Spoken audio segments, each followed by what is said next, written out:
Magandang gabi po. Ako po si Janine Sosas at alongside with Ayin Rubin po, iko-conduct po namin ang interview po na ito.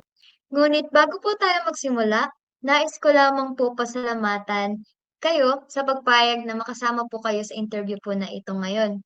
Ang objective lamang po ng interview ay malaman ang mga changes o pagbabago na naranasan niyo po sa panahon niyo po at sa panahon po na meron po tayo ngayon. Maaari po kayong magsalita ng Ingles o Tagalog para sa panayam po na ito.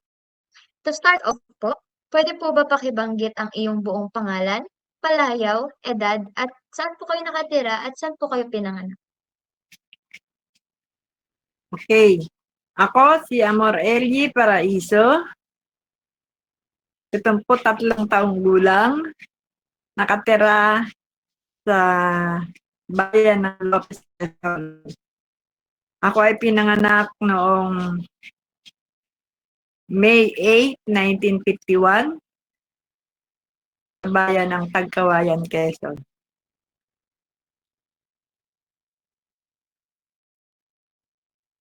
So, okay po. Maraming salamat po sa inyong pagkikipag-participate po sa amin. So, para po sa unang katanungan, pwede po ba na kayo magkwento tungkol sa bayan niyo po na kinalakihan po? Kumusta po yung lifestyle niyo po noon?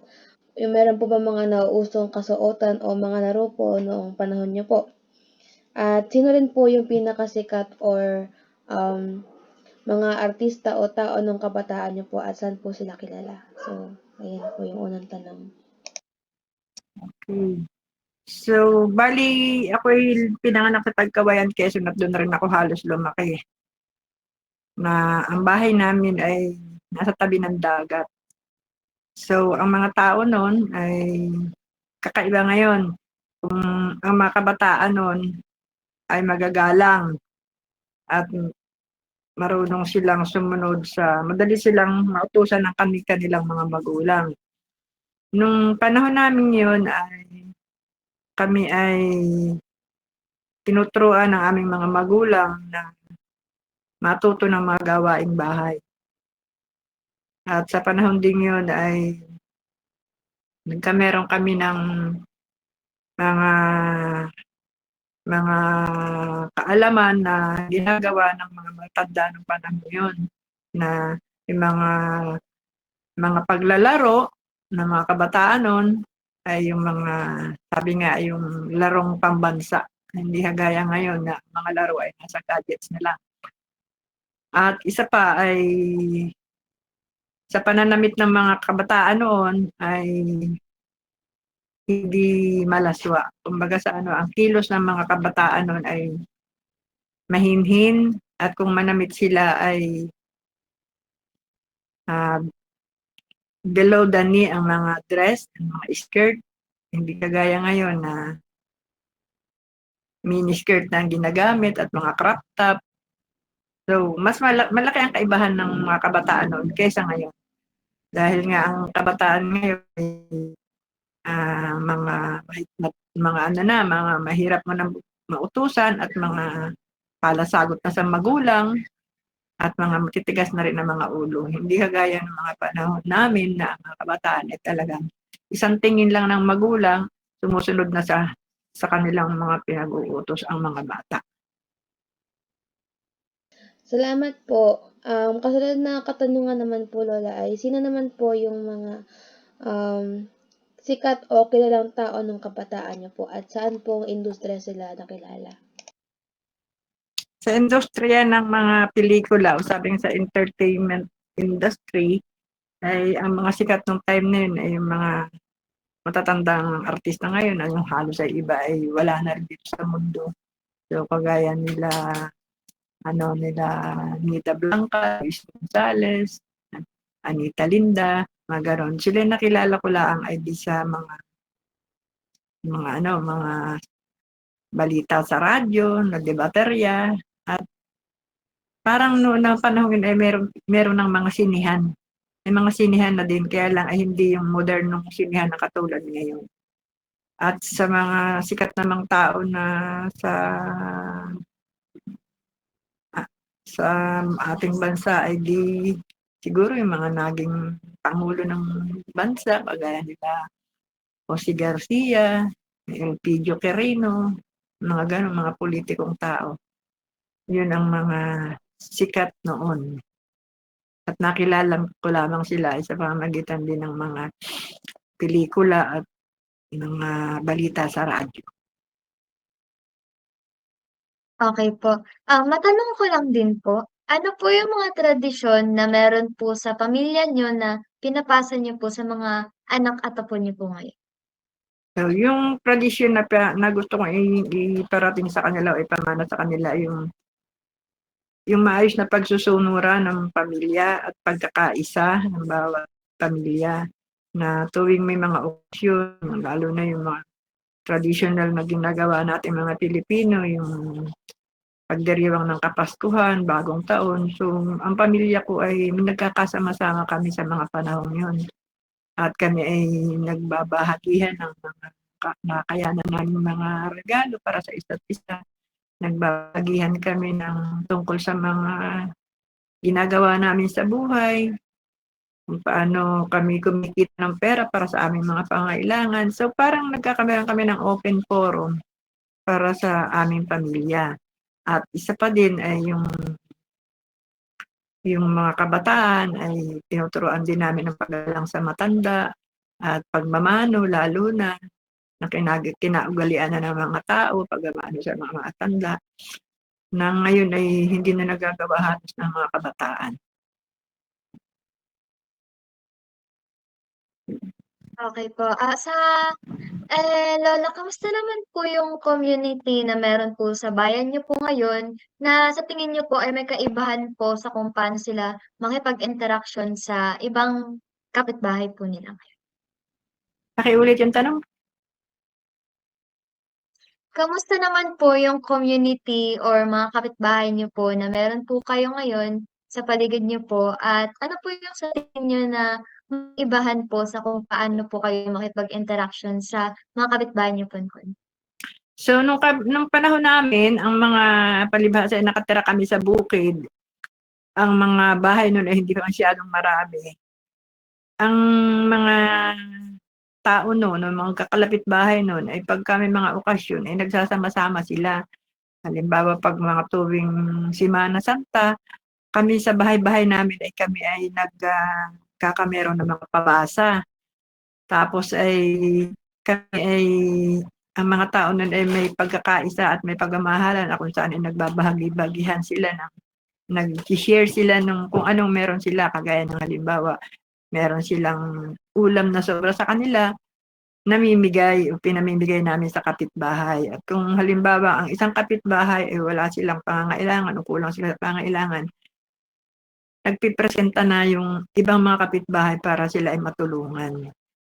Sa ngayon ay ang kapitbahay naman ngayon, sa palibhasa madami na rin yung mga tao, dumarami na rin, ay malaki rin ang pagbabago kasi ang mga tao ngayon ay masyado nang mawilihin sa mga bagay na hindi na ibig sabihin yung para bang kumbaga sa ano, 'di ba? Mga kalimitan ngayon yung mga ibang babae, mga nagiinom ng alak, 'di ba? Nagsusugal at sabi nga ay halos ay wala nang ginagawa sa loob ng bahay kundi nasa labas na lang ng bahay at nakikipagkwentuhan sa kapitbahay. So nung panahon namin wala halos gano'n.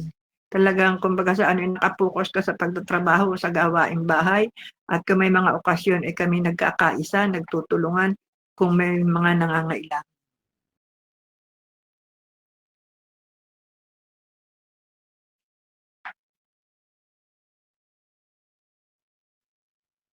So, ayan po. Dumako naman po tayo sa kasunod na tanong. Sa istruktura naman po ng bayan niyo po nung natanda na po kayo, may malaking pagbabago po ba ngayon?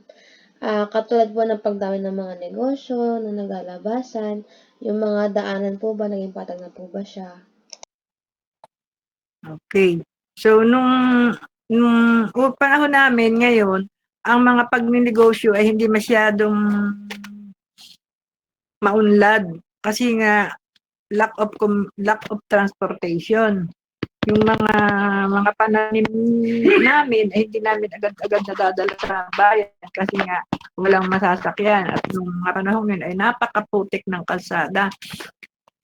Kaya minsan yung mga inani namin ay di pansarili na lamang, pansarili na lang namin na pangangailangan at yung minsan yung iba pa ay hindi na napapakinabangan dahil sa sobrang dami na hindi mo naman nadadala sa bayan para ibenta, ay hindi na rin naman kayang ubusin ng pamilya kaya nasasayang yung pagkain. Ngayon naman, okay na ang transportasyon, ang mga kalsada, hindi na maputik.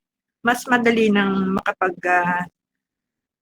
sabi nga makapagnegosyo ang mga tao na yung kanilang mga produkto sa bukid, pwede nilang dalhin sa bayan at itinda nila tuwing araw ng Tiangge o Market Day.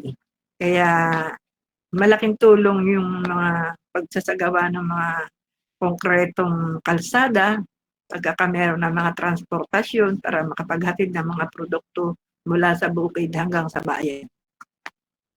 Kaya ang negosyo noon ay mabagal ang pag-unlad, hindi kagaya ngayon, mas mabilis ang pag-unlad dahilan sa may mga transportasyon na nakakarating na ang mga produkto sa iba't ibang lugar ng bansa. Salamat po. At sa Lola, natatandaan niyo naman po ba yung unang pagpapakilala sa electricity o kuryente po at sa mga makabagong transportasyon po katulad ng mga kotse at tricycle sa bayan niyo po? So, ano po ang mga naging reaksyon niyo po doon? So siguro nagkaroon ng kuryente sa bayan ng Lopez ay mga 1969, mga ganun.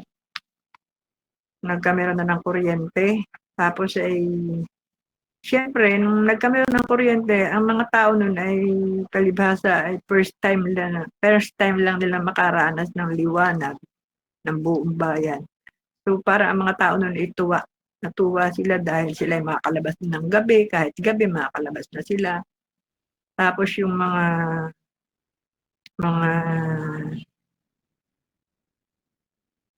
ano pa nga sabi mo? Kalimutan ko na. Yung pong ano po yung reaction niyo po? Ano po ba yung hindi niyo po narinig po? Yung reaction ko nga, di kumbaga sa ano yung reaction ko at ng mga tao nung time na yun, nung magkameron nga ng kuryente at ng kagamitan sa bahay na nakakatulong sa mga gawaing bahay. Siyempre, papasalamat ka na nagkameron na ang bayan ng Lopez ng kuryente kasi mapapadali na ang mga gawain sa bahay. Lahat naman ng bilang ako ng mga tao talaga natuwa sila at nagpasalamat na nagkameron na ng kuryente sa bayan ng Lopez. Tagal ding panahon, tagal ding taon na walang kuryente talaga. Pero nung magkameron na, yun, lumabas na ang mga appliances, ang mga television, ang mga kung ano-ano pang mga gamit na di kuryente. At lumiwanag na rin ang buong kabayanan, pati ang mga daan. Safe ka na, hindi ka na mag-aala-ala na lalakad ka ng madilim. Safe ka na sa paglalakad kasi maliwanag na. Okay po. Sa kasunod na tanong naman po ay, may personal na karanasan po ba kayo na tumatak po sa inyo magpahanggang sa ngayon, katulad po ng martial law, sa COVID po, at paano niyo po ito nalagpasan? So, nung panahon ng martial law talaga, ang mga tao nun hindi na nakakalabas sa gabi kasi nga may curfew. Tapos ay ang mga tao nun pag napagkamalan ka na kalaban, bigla ka na lang nawawala. Bigla na lang nawawala ang mga tao nun. At meron nga akong pinsan na nangyari sa kanya yung gano'n na hindi lang rin namin nabalataan kung anong nangyari at talagang hindi na siya nakabalik. So, nung time naman ng COVID, ang mga tao nun ay talagang dumanas ng paghihirap kasi walang hanap buhay, hindi ka makalabas ng bahay kasi takot kang mahawa ng sakit. At isa pa ay walang mga entertainment ng mga panahong yun ng may COVID. Di ba? So, at isa rin na naranasan ko diyan sa COVID na yan ay ako'y naging biktima rin ng sakit na yang COVID na dumanas din ako ng 10 days na nasa ospital. At pagkatapos nung COVID na yan ay ako naman ay nagkameron ng naoperahan naman ako sa gallstone dahil ako ay laging pinagsasakitan ng tiyan. Kaya kumbaga sa ano ay nakayanan ko namang lahat, nakayanan din ng buong pamilya yung mga pangangailangan ko na kagastusan para sa aking pagpapagamot hanggang sa ako nga ay ngayon ay gumaling at malakas pa rin. So, maiba naman po tayo. Kasi 'di ba po, ngayon po ay may mga ginagamit na po tayong cellphones para makipag-usap sa mga malalayo nating kamag-anak. Ano naman po yung ginagamit niyong pangkomunikasyon po or pakikipagkomunikasyon nung kabataan niyo po or nung kapanahunan niyo po? So, nung kabataan ko ay ang ginagamit lamang na komunikasyon ay sulat na through mail. Kumbaga sa ano, sa post office, ihuhulog mo sa post office, bili ka ng silyo, tapos ihuhulog mo sa post office. At kung emergency naman ang iyong dapat iparating sa iyong pamilya o sa kaibigan mo ay gumagamit kami ng telegrama ng time na yun. Ang telegrama kasi maghapon lang natatanggap na nila yung message at hindi kagaya ng sulat by mail na inaabot ng 1 linggo bago nila ma-receive. Tapos sa ngayon naman, ang mga modern technology, nakakatulong naman talaga ito ng malaki sa kabataan ngayon at sa lahat din ng mga tao. Kasi ang komunikasyon mo sa pamamagitan ng cellphone ay mabilis. At isa pa, yung mga gadgets na ginagamit natin ngayon ay nakakakuha ka rin ng mga mahalagang impormasyon na hindi mo natutuhan noon. 'Di ba? Meron naman tayong mga Facebook, meron tayong mga Google na pwede tayong magtanong upang madagdagan natin yung ating mga kaalaman sa mga hindi natin alam na mga meaning ng mga words na kailangan natin. Tapos ay ang isa lang na pinakang disadvantage ng paggamit ng gadgets ay yung 'pag napasobra nga at nabuhos ang oras ng kabataan sa paggamit nito ay ito ay siyang nagiging sanhi na rin ng addiction. Kasi kung ikaw ay patuloy na gagamit ng gadgets ng halos ay hindi ka na kumakain, hindi ka na matutulog, hindi ka na natutulog, eh talagang malaki ang epekto nito sa kalusugan. Pero kung ang paggamit ng gadgets ay may oras at nasa tamang gawain, ay kailangan natin 'yan, kailangan ng mga kabataan yang gadgets. Kaya nga lang ay kailangan ay meron ding parental guidance na ang mga bata ay hindi masyadong tututok sa gadgets kasi nga ang maapektuhan naman ay yung kanilang utak at yung kanilang kalusugan. Mas maganda ngayon ang modern technology kasi talagang napapabilis lahat ng mga transaksyon. Kung ikaw ay nagbi-business, mabilis, mga online na hanap buhay ay malakas ngayon yan, trending. Okay po. Bukod po sa mga cellphone, Lola, tandaan niyo pa po ba kung paano unang inintroduce po sa inyo ang mga telebisyon, computer at wifi po? At ano po yung una niyo pong na-realize nung nagamit niyo po yung mga gano'ng makabagong teknolohiya po? So, nung time na nagkameron na nga ng kuryente sa aming bayan ay ang mga appliances na yan ay naglabasa na din. At siyempre, kailangan mo ng mas mabilis na pagkilos sa bahay, ipo-provide ka ng mga appliances para mapabilis ang kilos mo at makaginhawa rin doon sa mga gagawa. So, kumbaga sa ano ay malaking tulong sa kagaya ng mga nanay na may mga anak na inaalagaan, kung may mga appliances, ay malaki talaga yung tulong para mapagaan yung trabaho. Tapos isa pa yung mga television, nang yan ay lumabas na rin at lumabas na rin sa market, kumbaga sa ano ay marami ring nag-provide na mga tao kasi nga isa ring malaking kaaliwan nila yun. Imbes pumunta ka pa ng sinihan, nababayad ka pa, sa television ka na lang. Tapos doon mo rin makukuha yung mga impormasyon, mga babala, kung meron bang mga darating na mga sama ng panahon, ma-update ka sa mga balita through television. Eto po Lola, ano po yung una niyong na-realize o una pong pumasok sa isip niyo nung na-realize niyo po na ang laking pagbabago po ng teknolohiya po natin ngayon kumpara po sa panahon niyo po?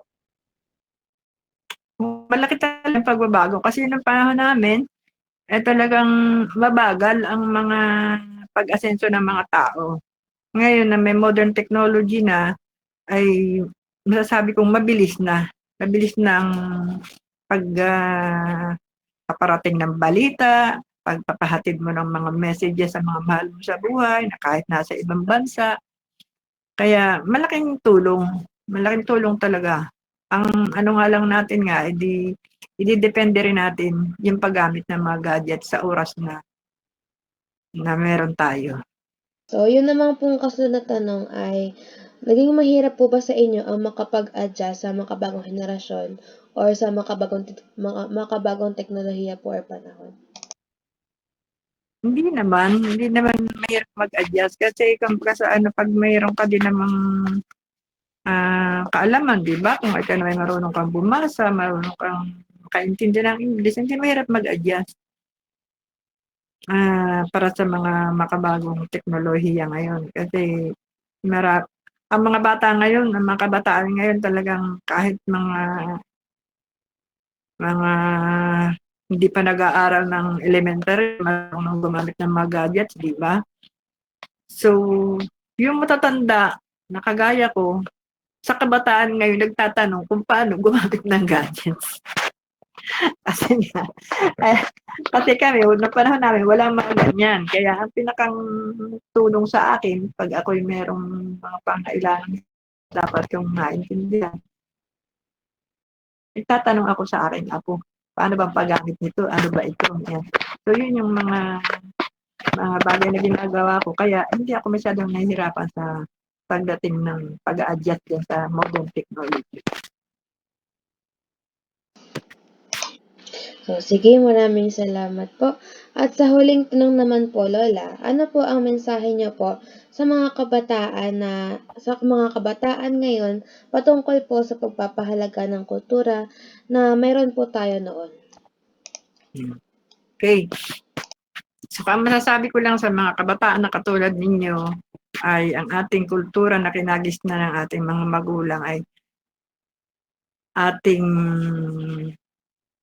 ipamuhay. Ipamuhay natin yung mga kultura nyo. Kagaya ng mga pananamit na hindi malaswa at yung mga tradisyon na itinuturo ng mga matatanda sa mga bata noon na pagmamano sa mga tanda tuwing hapon, pagdarasal tuwing hapon, at hindi lamang sa hapon, maging sa umaga, tanghali o gabi sa oras ng pagkain ay kailangan na magdaos tayo ng prayer bago tayo magsimulang kumain. At isa pa ay ang mga kabataan ngayon ay kung pwede naman ay huwag masyadong matigas ang ulo at mag-strive naman sila na matuto ng mga gawaing bahay at umiwas sa mga masamang barkada na magdadala sa kanila sa kapahamakan at sundin din yung mga tagubilin ng mga paaralan na inyong mga pinapasukan at yung mga batas na ipinatutupad ng gobyerno, mga traffic rules, dapat nating igalang para din yan sa ating kaligtasan. At sabi nga ay gawin natin yung ating karapatan. Gamitin natin yung ating karapatan. Katulad ng pagpili ng mga mamumuno sa ating bansa. At sabi nga ay wag natin gawing easy ang buhay. Kumbaga kahit pa sabihin nating live the life to the fullest, hindi may meron niyang exemption. Hindi pwedeng sige-sige lang tayo. Kailangan ay nasa tamang paraan ang pamumuhay natin dito sa lupa. Kumbaga sa ay magtiwala sa Diyos at yung tradisyonal ng mga sinaunang matatanda na itinuro din sa mga kabataan noon, sana nga ay matutuhan ninyo ngayon ay yung mga pagsasama ng buong pamilya. Pagka meron ng maayos na pagsusungaran sa tahanan. At yung sinasabi ng mga magulang na mag-aral kayong mabuti para yan sa inyong kinabukasan, ay sundin ninyo at yan ay para sa inyong paghahanda para sa pagkakameron ninyo ng pamilya, ng sariling pamilya. Kaya encourage ko sa kabataan ngayon ay maging masunurin sa mga magulang, mag-aral na mabuti, at maging makadiyos, humawak lamang sa Panginoon, laging magdasal para kayo ay gabayan hanggang sa inyong pagbuo ng inyong mga pamilya. Yun. Ako'y nilalamig na Andre sa aircon, patayin mo na. So, ayan po.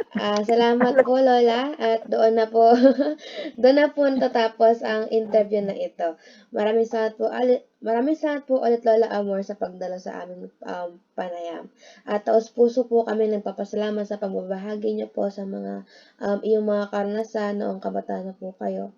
At nagkaroon po kami ng maraming lesson na tiyak po na pagpapahalagahan po namin. So, muli, maraming salamat po. Thank you po. Okay, thank you din sa inyong dalawa. Sana magandang interview para naman kahit paano ay siguro naman ay kahit naman ako may edad na nagigets ko pa rin yung mga tanong nyo. Ano? Opo, salamat po, Lola. Bye-bye Thank na you. po sa video. Thank you, Lola. Pasensya na po ulit. Okay lang.